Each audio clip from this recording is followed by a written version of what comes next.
السلام علیکم دوستو، جی این اسٹوری ٹی وی میں خوش آمدید۔ پیارے دوستو، بہت پرانے زمانے کی بات ہے۔ کسی جگہ سلطان نام کا ایک بادشاہ حکومت کرتا تھا۔ اس کی ایک بیٹی تھی، نام تھا قمر خان۔ وہ بہت ہی شرم و حیا والی، عقل مند اور پڑھی لکھی لڑکی تھی۔ اس میں اور بھی بہت سے گن تھے۔ تیر اندازی، نیزہ بازی اور تلوار چلانے میں عورتیں تو کیا، کوئی مرد بھی اس کی برابری نہیں کر سکتا تھا۔ بادشاہ سلطان کو اپنی بیٹے سے بھی بڑھ کر عزیز تھی، اور جو مرد قمر خان سے شادی کرنے کے لیے بےتاب تھے ان کی کوئی گنتی نہیں تھی۔ دور اور نزدیک کے ملکوں سے کتنے ہی شہزادے اور وزیرزادے اس سے شادی کرنے کی آرزو لے کر آتے، لیکن قمر خان کو ان میں سے کوئی بھی پسند نہ آتا۔ جب بھی کہیں سے پیغام آتا، قمر خان کہہ دیتی تھی کہ مجھے شادی نہیں کرنی۔ بادشاہ کے دربار میں ایک ماہر فن کاریگر تھا جو ہر ہنر میں یکتا تھا۔ اس کی بنائی ہوئی چیزیں بادشاہ کو بہت پسند آتی تھیں۔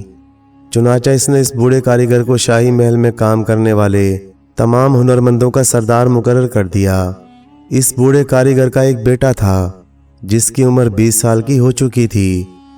وہ بہت خوبصورت اور سجیلا جوان ہونے کے ساتھ ساتھ بڑا ہوشیار اور جیالہ بھی تھا۔ اس کا نام تھا زیاد باتر، مطلب زیاد پہلوان۔ پہلوانوں میں اس کی بڑی عزت اور شہرت تھی۔ بوڑھے کاریگر کو اپنے بیٹے کو ہنر سکھانے کی خواہش پیدا ہوئی۔ اس نے بیٹے کو اپنے پاس بلا کر اس سے کہا، بیٹے تم ہنر سیکھو، آگے چل کر وہ تمہارے کام آئے گا۔ تھوڑے دنوں میں زیاد باتر نے اپنے باپ سے بہت سے ہنر سیکھ لیے۔ بوڑھا کاریگر اپنے بیٹے کی ذہانت اور ہوشیاری کو دیکھ کر بہت خوش ہوتا تھا، لیکن اس کو یہ معلوم نہیں تھا کہ اس کا بیٹا محبت کی آگ میں جل رہا ہے۔ نوجوان راتوں کو سو نہیں پاتا تھا، بس آنسو بہاتا اور حسین شہزادی قمر خان کے خیال میں تڑپتا رہتا تھا۔ ایک دن شہزادی قمر خان نے بوڑھے کاریگر سے فرمائش کی کہ وہ اس کے لیے ایک کمان بنا دے۔ کاریگر فوراً اس کام میں لگ گیا اور کچھ ہی دنوں میں اس نے وہ کمان تیار کر لی۔ زیاد باتر بھی چوری چھپے کمان بنانے میں لگا ہوا تھا۔ جب کمان بن کر تیار ہوئی تو نوجوان نے اسے اپنے باپ کو دکھایا۔ بیٹے کا ہنر دیکھ کر بوڑھا کاریگر دنگ رہ گیا۔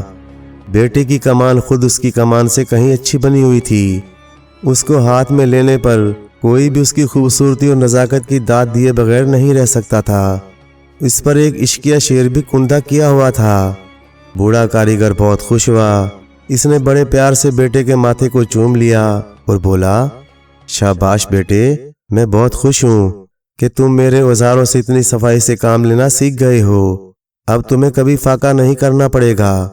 بوڑھے کاریگر نے خود جو کمان بنائی تھی اس کو اپنے پاس رکھ لیا، اور جو کمان اس کے بیٹے نے بنائی تھی اسے شہزادی کو بھیج دیا۔